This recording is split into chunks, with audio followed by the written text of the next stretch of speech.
La communication au sein d'une organisation. La communication dans une organisation est indispensable à l'organisation pour coordonner les tâches à réaliser et être efficace dans l'accomplissement de ses objectifs. Par ailleurs, plus l'organisation est complexe, plus la taille du groupe est importante, plus le rôle de la communication entre les membres du groupe est stratégique.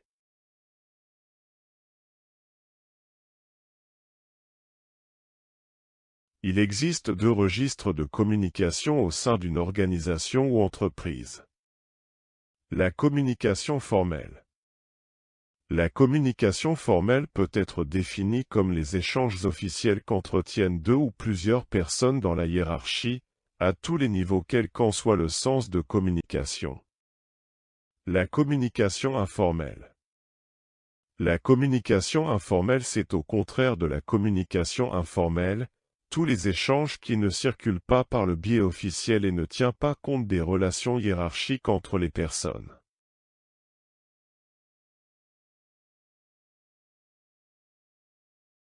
Les composantes de la communication au sein de l'organisation. Communiquer, c'est mettre en commun une idée, une information, une attitude. La communication est un processus complexe qui nécessite l'intervention de 6 éléments. Une source ou un émetteur, l'entreprise. Un message, il peut être écrit, oral, formel, informel, verbal ou non verbal. Un destinataire ou un récepteur. Un vecteur, un support, un canal par lequel le message sera acheminé de l'émetteur au récepteur, mail, téléphone, entretien, réunion. Un code, le message devant être traduit en un certain nombre de signifiants connus par convention et facilement interprétables et donc décodables par le récepteur selon l'éducation et la culture des acteurs, le type de relation, etc. Un effet retour ou feedback qui boucle le système et qui permet au récepteur de répondre au message. Le feedback prévoit une réaction du destinataire de la communication. Si cette réaction va dans le sens recherché par l'émetteur, la communication a atteint son objectif.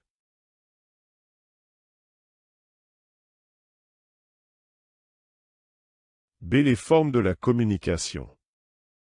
On distingue 3 formes de communication. La communication interpersonnelle, qui met en relation 2 individus qui sont en interaction. Mais ces relations interpersonnelles en milieu de travail sont fortement influencées par la place qu'occupent les travailleurs dans l'organisation. L'organigramme permet de montrer la hiérarchie officiellement établie par l'organisation et souligne la place occupée par l'acteur. Ce sont les relations de pouvoir formelles. La communication de groupe, qui met en relation plusieurs individus. On peut y retrouver l'influence de la majorité ou de la minorité active sur les autres membres du groupe. La communication de masse, qui passe par une technologie permettant une large diffusion de l'information, intranet, journal d'entreprise, et qui s'adresse à un public nombreux.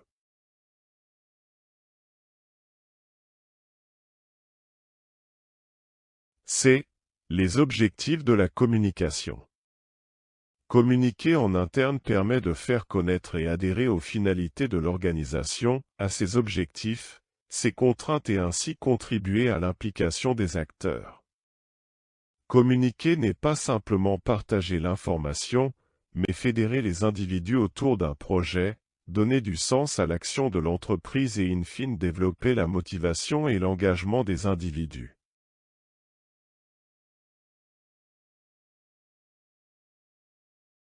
D. Les outils de communication au sein de l'organisation. Les moyens sont nombreux, il peut s'agir d'entretiens individuels, de réunions pour de la communication orale, de l'intranet, d'un réseau social d'entreprise. L'organisation peut développer ponctuellement de la communication événementielle, comme des séminaires, des actions de team building, à travers des activités ludiques, sportives culturelles, etc. le but poursuivi étant de favoriser la cohésion et l'esprit d'équipe.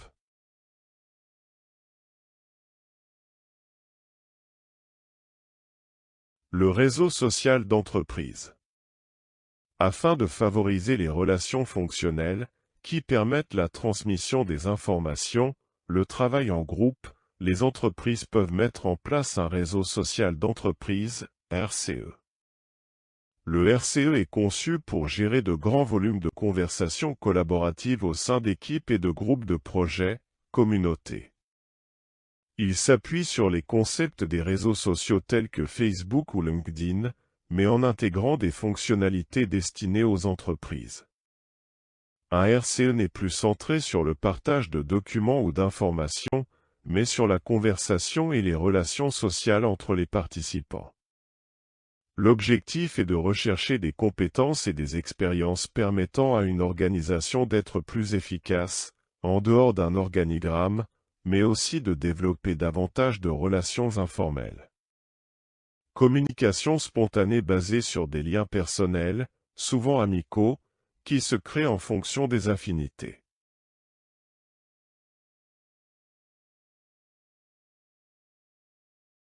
La communication au sein de l'entreprise. La communication globale au sein d'une entreprise se définit comme une approche globale de l'ensemble des communications, institutionnelles, marketing et internes. Elle est présentée comme une démarche homogène qui vise à tracer un territoire pour l'entreprise et à l'imposer aux diverses formes de communication. La communication globale recherche la cohérence entre le contenu des messages, la réalité de l'entreprise, des marques et des produits ainsi que les objectifs qu'elle poursuit. On distingue 02 types. La communication externe, qui s'adresse à l'environnement de l'entreprise. La communication interne qui est dirigée vers les salariés de l'entreprise.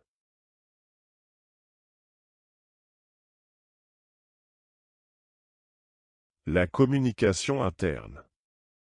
C'est une communication au sein de l'organisation, elle peut être écrite ou orale, directe et médiatisée. Les outils pouvant être utilisés sont les notes, les lettres, le tableau d'affichage, le journal interne, intranet qui est un réseau local d'échange des informations au sein de l'entreprise, etc.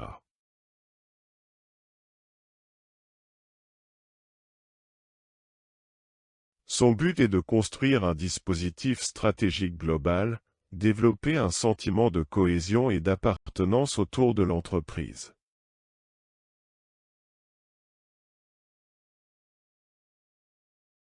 Remarque.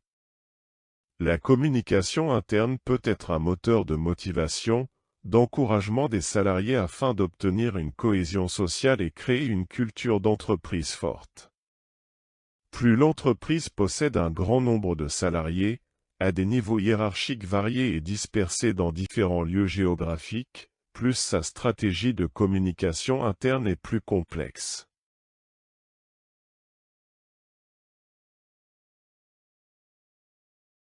« 2. Les enjeux de la communication interne.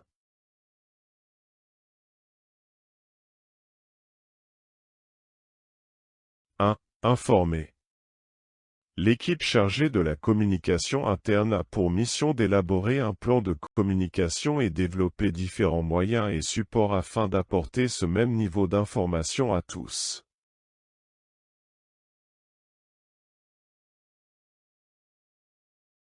« 2. Apporter un message cohérent. Avant d'être diffusée, l'information doit être maîtrisée par l'équipe chargée de la communication interne pour qu'elle puisse par la suite être comprise par tous.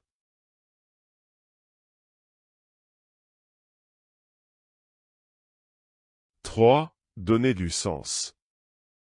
Développer une réelle logique de communication qui se rapproche au plus près de la stratégie globale de l'entreprise et trouver des moyens et supports qui vont être perçus de la meilleure manière possible par les salariés.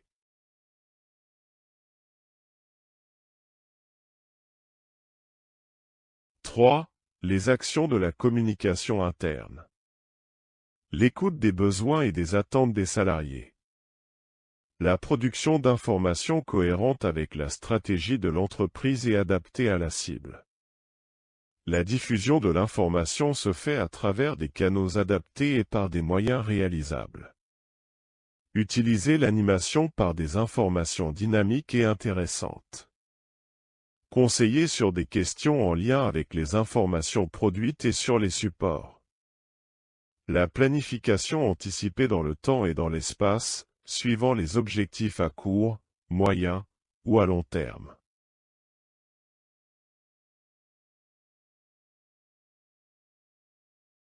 « 4. Les types de la communication interne.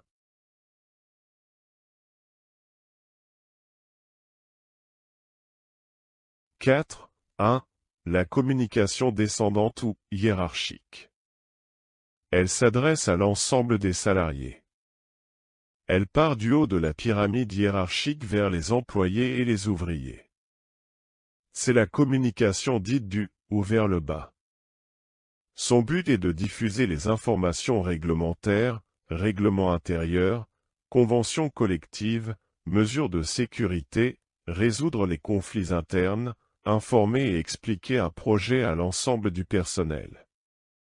Les supports utilisés dans ce type de communication sont le journal interne ou la lettre interne, les réunions, les notes de service, les panneaux d'affichage, le serveur Internet, le mail ou le fax, la brochure institutionnelle, les bulletins d'information, les lettres, notes et circulaires, les journées portes ouvertes.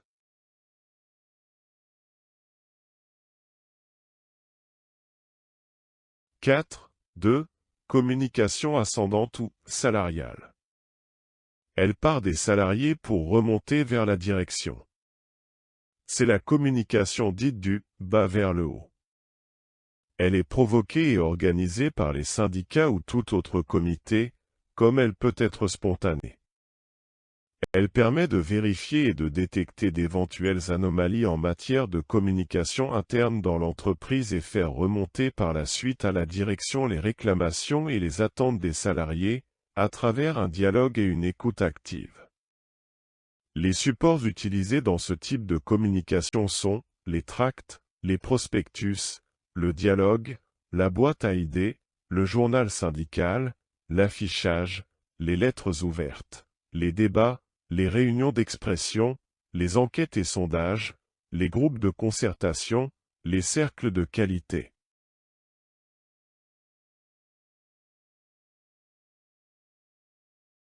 « 4. 3. La communication horizontale ou transversale. Elle favorise l'inter-échange de l'information entre les différents représentants de l'entreprise. Son but est d'intégrer la prise de décision et l'action de partage de connaissances entre les différents acteurs d'une entreprise. Les supports utilisés dans ce type de communication sont l'intranet ou le journal de l'entreprise, réunions imprévues ou même d'occasions festives.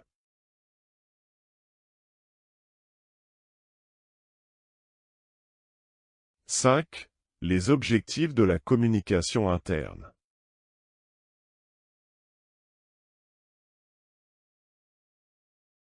« 5. 1. Les objectifs de l'ordre de la communication descendante. Diffuser les valeurs fondamentales de l'entreprise. Conforter chaque salarié dans son rôle au sein de l'entreprise. Faire partager une vision commune, règles, et jouer le rôle de lien fédérateur. Faire adhérer, accepter et soutenir au projet collectif de l'entreprise. Rassurer sur la continuité de l'entreprise, son avenir.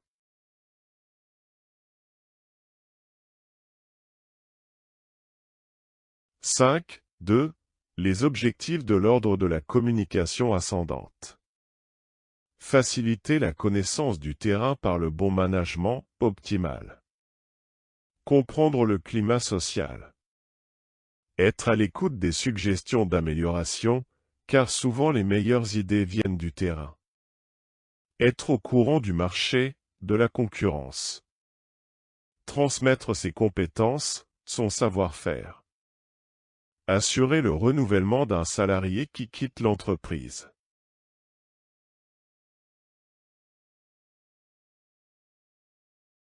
5.3. Les objectifs de l'ordre de la communication transversale. Faciliter le partage d'expériences. Inciter à l'interaction au quotidien entre salariés, services, hiérarchie.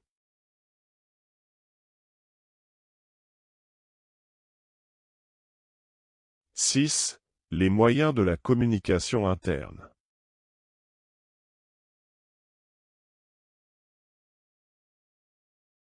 « 6.1. Gérer ses ressources humaines. Soit d'écouter, d'observer et de comprendre, d'accompagner ses collaborateurs. Il ne s'agit donc pas simplement de gestion administrative, mais aussi et surtout de gestion humaine, de carrière, de motivation, de conciliation vie personnelle et vie professionnelle.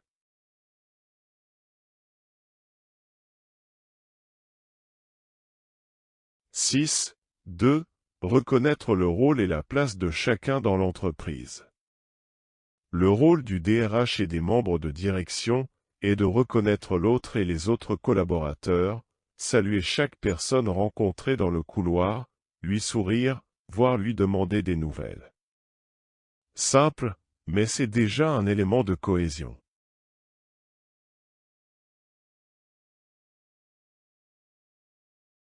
« 6.3. Les moyens techniques. 6.3.1. Les moyens utilisant un support, la communication inerte. Journal bimensuel ou trimestriel destiné aux clients et utilisé également en interne pour faire passer de l'information technique. Les mets d'information sur un nouveau produit, ou annonçant l'arrivée d'un nouveau salarié, etc.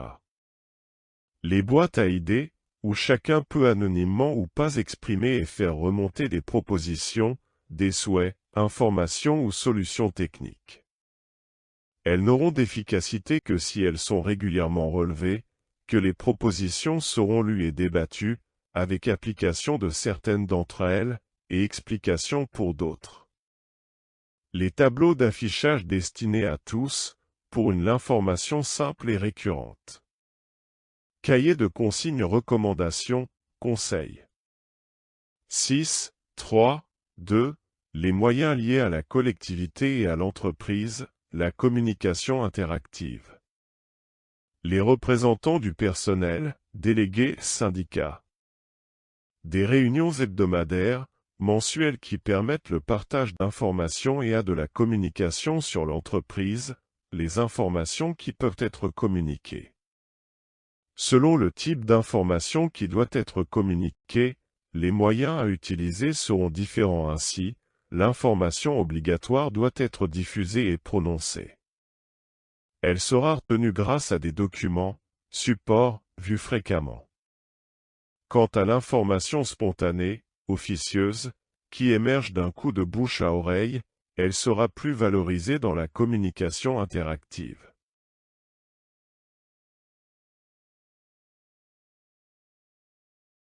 7. Le temps de la communication interne. 7.1. Le quotidien. Réunion, départ, arrivée, communication des résultats, team building, regroupe tout ce qui rassemble de l'équipe comme les dîners d'entreprise, gestion des absences, problèmes de harcèlement, signature de contrat, arrivée du courrier, pause café, évaluation et promotion, formation, congrès, etc. 7.2. L'événement. Journée d'entreprise, anniversaire de création, changement de management, fusion, lancement d'un nouveau produit, introduction en bourse, visite ministérielle, anniversaire de création, événement externe, ouverture d'une nouvelle chaîne de production, annexe, filiale. 7.3. La crise. Rappel de production, défaillance, grève, restructuration, accident du travail, crise boursière, faillite, espionnage, épidémie, procès.